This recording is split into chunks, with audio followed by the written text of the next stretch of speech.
That if you don't know what the 20 parts of the definition are, and he has it on a wristband, he says if you don't know what it is, how do you know you're doing it? If you don't know what love is. Yeah. Right. And so same thing, if you don't know what change is, how do you know you're doing it? Right.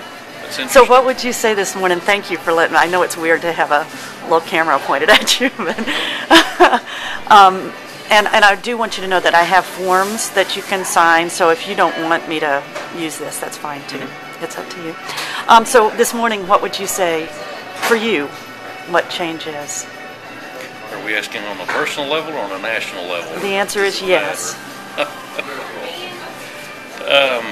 Well, I'm a very dominant personality, so for me, change is figuring out what needs to be changed and then taking the first steps to do that, and then enlisting those around me who feel the same way that I do.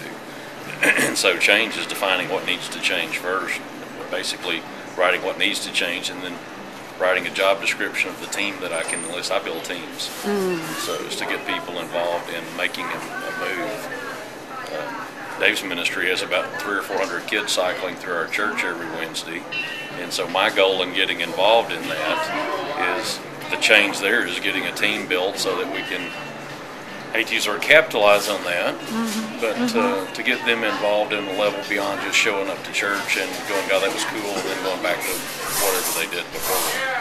And so really it's kind of how do we mobilize the next step on enacting change in their lives, so that if they're going to say, I'm a Christ follower, what does that look like? What does that do? How does that act? And help them define what that is, and then how to make those next steps, take those next steps, basically discipleship. So.